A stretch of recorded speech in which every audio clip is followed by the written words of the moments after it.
ভারতের প্রধানমন্ত্রী নরেন্দ্র মোদীর পক্ষ থেকে বলা হতো যে পশ্চিমবঙ্গের রাজ্য সরকার এই তিস্তা নদী, তাদের আপত্তির কারণে তিস্তা নদীর পানির হিস্সা বা পানির বন্টন চুক্তির ব্যাপারে পশ্চিমবঙ্গ সরকার আপত্তি আছে এবং তাদের আইন অনুযায়ী, তাদের ফেডারেল স্ট্রাকচার অনুযায়ী তারা তাদের রাজ্য সরকারের অভিমতকে উড়িয়ে দিতে পারে না, সেজন্য তারা করতে পারলো না।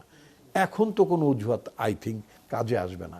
প্রথমত আমাদের যেটা মনে রাখা দরকার, ভারতের অনেকগুলো অঙ্গরাজ্যের মধ্যে পশ্চিমবাংলা একটা রাজ্য, এটা পুরো ভারত না।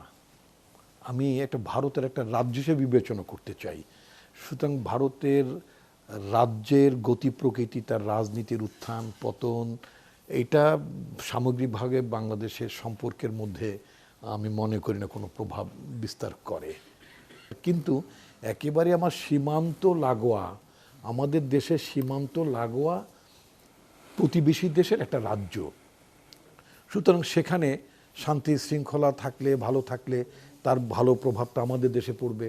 ওখানে যদি বিশৃঙ্খলা হয় তার একটা নেতিবাচক প্রতিক্রিয়া আমাদের উপরে আসবে, সেটা আসতেই পারে, খুবই স্বাভাবিক।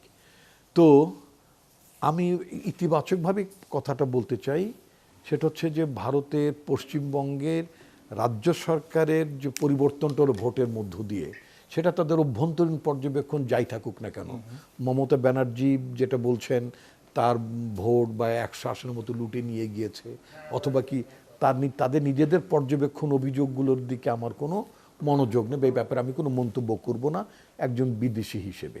এখানে আমার কোনোই সে নাই। আমার আসার ধরনটা একটু ভিন্ন।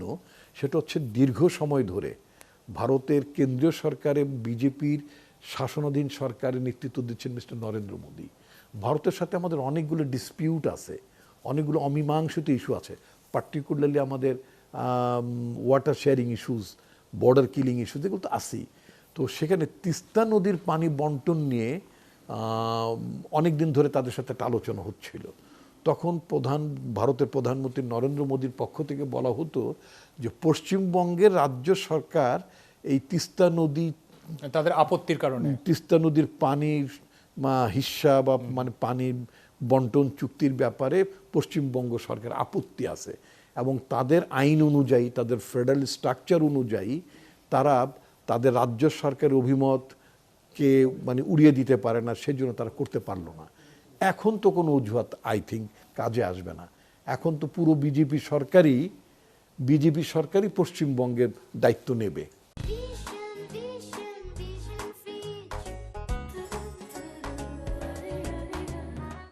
তো যদি বিজেপি সরকার যদি পশ্চিমবঙ্গের দায়িত্ব নেয়, তাহলে তো আর ওই পুরনো যে এক্সপ্লানেশন, ব্যাখ্যা, সে ব্যাখ্যাটা এখন আর কাজ দেবে না। এখন আমরা আশা করব দ্য মোমেন্ট পশ্চিমবঙ্গে বিজেপি সরকার দায়িত্বভার গ্রহণ করার পরে বাংলাদেশের সাথে যে পেন্ডিং তিস্তা নদীর চুক্তিটা যেটা ভারতের সাথে ছিল, যে প্রস্তাবনা ছিল, সে আলোচনাটা শুরু করতে হবে। বাংলাদেশের তরফ থেকে বাংলাদেশ সরকার উচিত হবে এই ইস্যুটা রেজ করা এবং ভারতকে মনে করিয়ে দেওয়া যে এখন পশ্চিমবঙ্গে তোমার কোনো বৈরী সরকার নাই, এখন তোমার নিজের সরকার ক্ষমতায় আছে, এখন তুমি কাল বিলম্ব না করে আমার তিস্তা নদীর পানির হিস্সাটা, আমার যেটা পাওনা, এই ব্যাপারে তুমি চুক্তিটা করো। অনেক ধন্যবাদ আসাদুজ্জামান রিপন, তিনি একটা বিস্তর ব্যাখ্যা দিয়েছেন এবং এই ব্যাখ্যায় নিশ্চয়ই সরকারেরও সামনে আমরা দেখব যে নতুন নতুন পদক্ষেপ আসে কিনা।